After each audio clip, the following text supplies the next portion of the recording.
ರೈತರ ವಿರೋಧದ ನಡುವೆಯೂ ಭೂಸ್ವಾಧೀನ ಸರ್ಕಾರದ ವಿರುದ್ಧ ಬಿಜೆಪಿ ರಾಜ್ಯಾಧ್ಯಕ್ಷ ವಿಜಯೇಂದ್ರ ವಾಗ್ದಾಳಿ. ರೈತರ ಭೂಸ್ವಾಧೀನ ವಿಚಾರದಲ್ಲಿ ಸದನದಲ್ಲಿ ಪ್ರಸ್ತಾಪ, ವಿಜಯೇಂದ್ರ ಭರವಸೆ. ಕೈಗಾರಿಕೆಗಳ ಸ್ಥಾಪನೆ ಹೆಸರಿನಲ್ಲಿ ರೈತರ ಫಲವತ್ತಾದ ಕೃಷಿ ಭೂಮಿಯನ್ನು ಬಲವಂತವಾಗಿ ಸ್ವಾಧೀನಪಡಿಸಿಕೊಳ್ಳುವ ಮೂಲಕ ಕಾಂಗ್ರೆಸ್ ಸರ್ಕಾರ ರೈತರನ್ನು ಒಕ್ಕಲೆಬ್ಬಿಸುವ ಕೆಲಸ ಮಾಡುತ್ತಿದೆ ಎಂದು ರಾಜ್ಯ ಬಿಜೆಪಿ ಅಧ್ಯಕ್ಷ ಬಿವೈ ವಿಜಯೇಂದ್ರ ಆರೋಪಿಸಿದರು. ಗ್ರೇಟ್ ಇಂಡಿಯಾ ಎಲೆಕ್ಟ್ರಾನಿಕ್ಸ್ ವತಿಯಿಂದ ನಮ್ಮ ಎಲ್ಲಾ ಗ್ರಾಹಕರಿಗೆ ಶುಭಾಶಯಗಳು. ನಮ್ಮಲ್ಲಿ ಎಲ್ಲಾ ಬಗೆಯ ಎಲೆಕ್ಟ್ರಾನಿಕ್ಸ್ ಮತ್ತು ಗೃಹ ಬಳಕೆಯ ವಸ್ತುಗಳ ಮೇಲೆ ಆಕರ್ಷಕ ಫಿನಾನ್ಸ್ ಸೌಲಭ್ಯದೊಂದಿಗೆ ಭಾರಿ ಡಿಸ್ಕೌಂಟ್ ನೀಡಲಾಗುತ್ತಿದೆ. ನಿಮ್ಮ ಮನೆಯನ್ನು ಮತ್ತಷ್ಟು ಸುಂದರಗೊಳಿಸಲು ನಗರದಲ್ಲಿ ನಂಬರ್ 1 ಶೋರೂಮ್ ಆದ ಗ್ರೇಟ್ ಇಂಡಿಯಾ ಎಲೆಕ್ಟ್ರಾನಿಕ್ಸ್ಗೆ ಇಂದೇ ಭೇಟಿ ಕೊಡಿ. ಗುಣಮಟ್ಟದ ವಸ್ತುಗಳು, ಉತ್ತಮ ಸೇವೆ, ರಿಯಾಯಿತಿ ದರಗಳು. ಇಂದೇ ಭೇಟಿ ಕೊಡಿ. ಗ್ರೇಟ್ ಇಂಡಿಯಾ ಎಲೆಕ್ಟ್ರಾನಿಕ್ಸ್, ಅಮೀರ್ ಬಾಬಾ ದರ್ಗಾ ಹತ್ತಿರ, ದಿಬ್ಬೂರ್ಹಳ್ಳಿ ರಸ್ತೆ, ಶಿಡ್ಲಘಟ್ಟ. ಕರೆ ಮಾಡಿ 8861043315. ಅವರು ಶಿಡ್ಲಘಟ್ಟ ತಾಲೂಕಿನ ಹೆಣ್ಣಂಗೂರು ಗ್ರಾಮದಲ್ಲಿ ಬರ ಅಧ್ಯಯನ ಪ್ರವಾಸದ ವೇಳೆ ರೈತರೊಂದಿಗೆ ಸಮಾಲೋಚನೆ ನಡೆಸಿದ ಬಳಿಕ ಅವರು ಮಾತನಾಡಿ, ಹೆಣ್ಣಂಗೂರು ಸೇರಿದಂತೆ 13 ಗ್ರಾಮಗಳ ರೈತರು ತಮ್ಮ ಜಮೀನು ನೀಡಲು ವಿರೋಧ ವ್ಯಕ್ತಪಡಿಸುತ್ತಿದ್ದರೂ ಸರ್ಕಾರ ಭೂಸ್ವಾಧೀನಕ್ಕೆ ಮುಂದಾಗಿದೆ. ರೇಷ್ಮೆ, ಹಣ್ಣು, ತರಕಾರಿ ಹಾಗೂ ಹೈನುಗಾರಿಕೆಯನ್ನು ಅವಲಂಬಿಸಿರುವ ರೈತರ ಫಲವತ್ತಾದ ಭೂಮಿಯನ್ನು ಕಸಿದುಕೊಳ್ಳುವುದು ಸರಿಯಲ್ಲ ಎಂದರು. ರೈತರ ವಿರೋಧದ ನಡುವೆಯೂ ಭೂಮಿ ಪಡೆಯುತ್ತಿರುವ ಸರ್ಕಾರದ ಕ್ರಮ ರಿಯಲ್ ಎಸ್ಟೇಟ್ ದಂಧೆಯಂತಿದೆ ಎಂದು ವಿಜಯೇಂದ್ರ ವಾಗ್ದಾಳಿ ನಡೆಸಿದರು.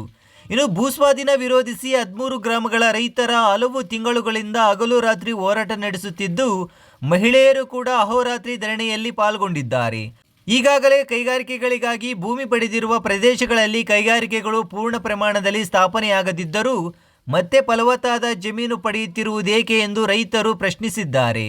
ವಿಧಾನಸಭೆಯ ವಿಶೇಷ ಅಧಿವೇಶನ ಇದೇ 13ರಿಂದ ಆರಂಭವಾಗಲಿದ್ದು, ರೈತರ ಭೂಸ್ವಾಧೀನ ವಿಚಾರವನ್ನು ಸದನದಲ್ಲಿ ಪ್ರಸ್ತಾಪಿಸಲಾಗುವುದು. ಸದನದ ಒಳಗೂ ಹೊರಗೂ ಬಿಜೆಪಿಯು ರೈತರ ಪರವಾಗಿ ಹೋರಾಟ ನಡೆಸಿ ಅವರ ಹೋರಾಟಕ್ಕೆ ಸಂಪೂರ್ಣ ಬೆಂಬಲ ನೀಡಲಿದೆ ಎಂದು ವಿಜಯೇಂದ್ರ ಭರವಸೆ ನೀಡಿದರು.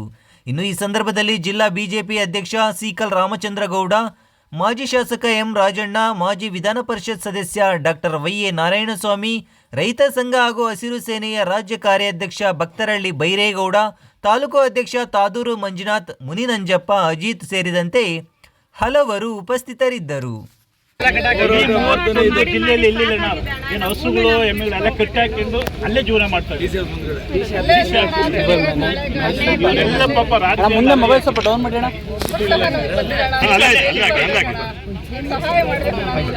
ನೀವು ಬಿಡದಿ ಯಾವ ರೀತಿ ಹೋರಾಟ ಮಾಡ್ತೀವಿ ಅದೇ ರೀತಿ ನಮ್ಗೆ ಗೊತ್ತಾಯ್ತು. ಇಟ್ಕೊಳ್ಳೋ ನಾನು ಯಾವ ಜಮೀನು ಇಲ್ಲಿದು ಇಲ್ಲೇನಾಗಿಲ್ಲ. ಇದೇನು ಮಾರ್ಕ್ ಹಾಕಿದ್ದೀವಿ. ಇದು ಬಂದು ನಮ್ಮ ಪೇಂಟ್ ಇರೋ, ಇದು ಬಂದು ಹೆಣ್ಣಂಗೂರು, ಇದು ಬಂದು ಒಂದೊಂದು ಕಲರ್ ಕೊಟ್ಟಿದ್ದೀವಿ.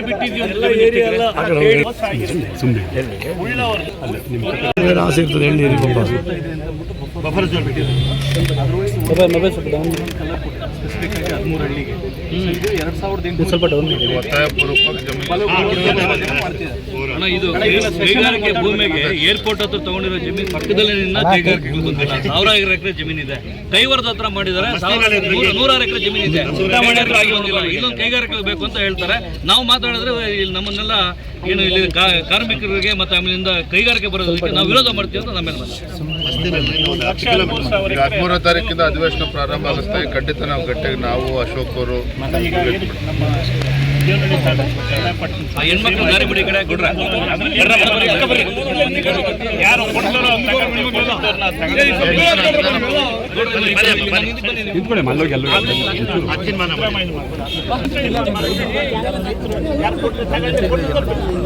ಅವ್ರು ಬಂದು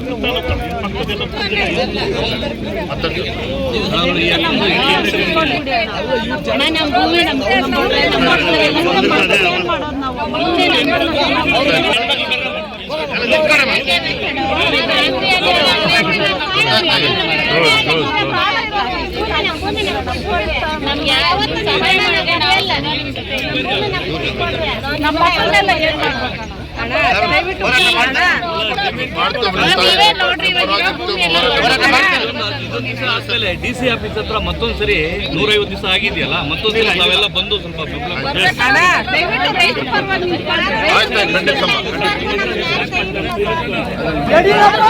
ನಾವಿವತ್ತು ವಿಧಾನ ಪರಿಷತ್ ಚುನಾವಣೆ ದಕ್ಷಿಣ ಪದವೀಧರ ಕ್ಷೇತ್ರದ ಆಗ್ನೇಯ ಪದವೀಧರ ಕ್ಷೇತ್ರದ ಚುನಾವಣೆ ಸಂಬಂಧ ಕೋಲಾರ ಮತ್ತು ಚಿಕ್ಕಬಳ್ಳಾಪುರ ಪ್ರವಾಸ ಮಾಡ್ತಕ್ಕಂಥ ಸಂದರ್ಭದಲ್ಲಿ ಬರದ ಪ್ರವಾಸವೂ ಕೂಡ ಇತ್ತು. ಆದರೆ ನಿನ್ನೆ ಮನೆಯಿಂದೆಲ್ಲ ಮಳೆಗಳು ಬಂದಿದೆ, ಇನ್ನೊಂದು ಸಲ ಬರಬೇಕು ಅಂತೇಳಿ ಅಪೇಕ್ಷೆ ವ್ಯಕ್ತಪಡಿಸಿದ್ದಾರೆ. ಭಾಳ ಪ್ರಮುಖವಾಗಿ ಇದು ಚಿಕ್ಕಬಳ್ಳಾಪುರ ಜಿಲ್ಲೆಯ ಶಿಡ್ಲಘಟ್ಟ ವಿಧಾನಸಭಾ ಕ್ಷೇತ್ರ ವ್ಯಾಪ್ತಿಯಲ್ಲಿ ಹೆಣ್ಣಂಗೂರು ಕೂಡ ಸೇರಿದಂತೆ ಸುಮಾರು 13 ಗ್ರಾಮಗಳನ್ನು ಒಳಗೊಂಡಿರ್ತಕ್ಕಂಥ ರೈತರನ್ನು ಒಕ್ಕಲೆಬ್ಬಿಸುವ ಕೆಲಸ ಕಾಂಗ್ರೆಸ್ ಸರ್ಕಾರ ಮಾಡ್ತಾ ಇದೆ. ತಾಯಂದಿರೆಲ್ಲರೂ ಕೂಡ ಕಣ್ಣೀರು ಹಾಕ್ತಾ ಇದ್ದಾರೆ. ರಾಜ್ಯ ಸರ್ಕಾರ ಇವತ್ತು ಬಲವಂತವಾಗಿ ಏನು ರೈತರ ಜಮೀನನ್ನು ಕಸ್ಕೊಳ್ಳೋಕೆ ಹೊರಟಿದ್ದಾರೆ. ಮತ್ತು ಭಾಳ ಫಲವತ್ತಾಗಿರ್ತಕ್ಕಂಥ ಜಮೀನು,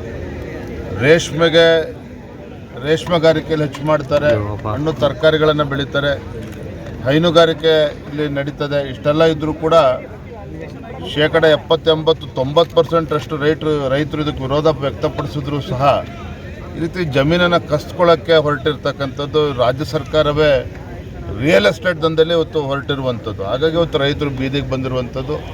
ನಾನು ಇವತ್ತು ನಮ್ಮ ತಾಯಂದರಿಗೆ, ರೈತರಿಗೆ ಎಲ್ಲರೂ ಕೂಡ ನಾವು ಭರವಸೆನ ಕೊಟ್ಟಿದ್ದೇವೆ. ಭಾರತೀಯ ಜನತಾ ಪಾರ್ಟಿ ಇವರ ಹೋರಾಟದ ಜೊತೆಲಿ ನಾವು ಇರ್ತೇವೆ. ಸದನದಲ್ಲೂ ಕೂಡ ಇದ್ರ ಪರವಾಗಿ ಧ್ವನಿಯನ್ನು ಎತ್ತೇವೆ ನಾವು. ಯಾರು ತೀರ್ಮಾನ ಮಾಡಿದ್ರು ಯಾರು ಕೊಟ್ಟು ಕೊಟ್ಟಿದ್ದಾರೆ, ಅವ್ರಿಗೊಂದು ನ್ಯಾಯ, ನಮ್ಗೆ ಒಂದೇ ಪಕ್ಕದೆಲ್ಲ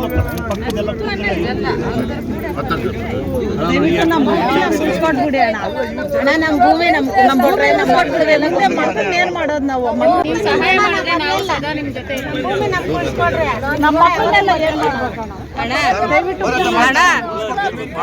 ನೀವೇ ನೋಡ್ರಿ, ಇವಾಗಿರೋ ಭೂಮಿ ಎಲ್ಲ DC ಆಫೀಸ್ ಹತ್ರ ಮತ್ತೊಂದ್ಸರಿ 150 ದಿವಸ ಆಗಿದೆಯಲ್ಲ, ಮತ್ತೊಂದ್ಸರಿ ತಾವೆಲ್ಲ ಬಂದು ಸ್ವಲ್ಪ ಬೆಂಬಲ ದಯವಿಟ್ಟು ರೈತರ ಪರವಾಗಿ